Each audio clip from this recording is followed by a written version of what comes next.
a good fraction of the bureaucracy seemed to have been eunuchs, which are castrated men. Can you explain why this was a prominent thing? The eunuchs are part of the household staff of the emperor.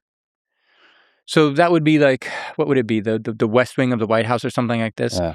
So they are the people who handle the imperial person, the bedchamber, the organization of palace life, things like banquets, these kinds of things, the wardrobe. And why are they important? So for starters, if you're like physically with the emperor all day, right? Like you're handling the meetings, right? People can come to you and say, hey, I need you to put in a good word for whatever, right? So they can get things done. So you bribe them, they get things done. So they're very useful in this way. They're also kind of hated for that reason, right? But they're also kind of there to be hated. In other words, they soak up a lot of the frustration that people sometimes feel when they're not getting, their what they want from the court. Okay, that's one thing. Here's the other thing that's more interesting. How do you as an emperor make sure that your bureaucracy doesn't displace you? Like if the bureaucracy is handling all the matters of running the empire, what do we need you for, right? Like the bureaucracy can develop rules of its own for solving all the problems, for dealing with petitions and exemptions and whatever. Like they can do it. So where's your power exactly?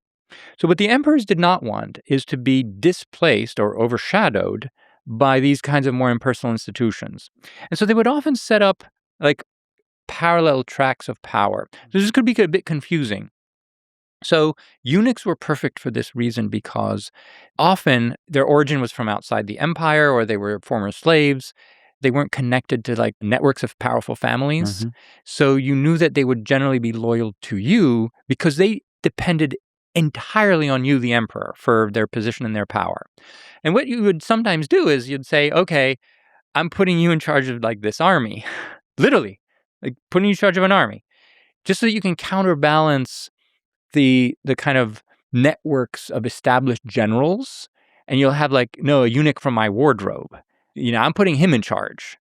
And so this kind of shook things up a little bit so that people who were part of a system or a network could never fully count that could get them all the power that they wanted. Now they have to answer to this eunuch from the wardrobe who's like outside of their system.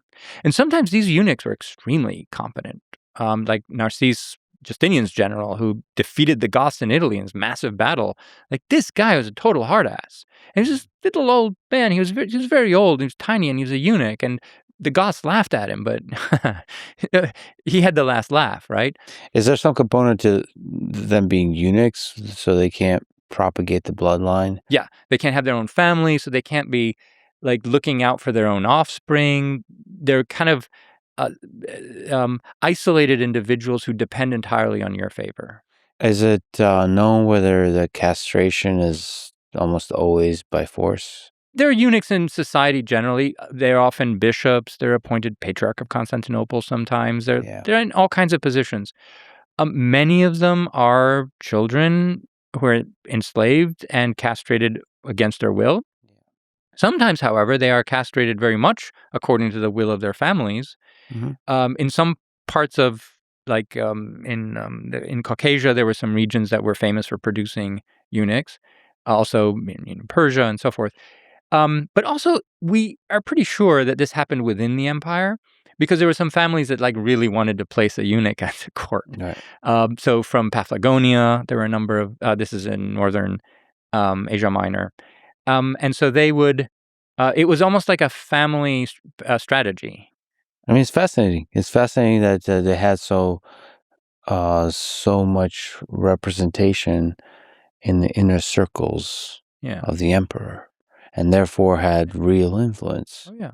But this was the case always, even in Rome, like in the Julio-Claudians under, the first Caesars, there are all these powerful eunuchs. And the senatorial class always hates them. I mean, it's the same dynamic.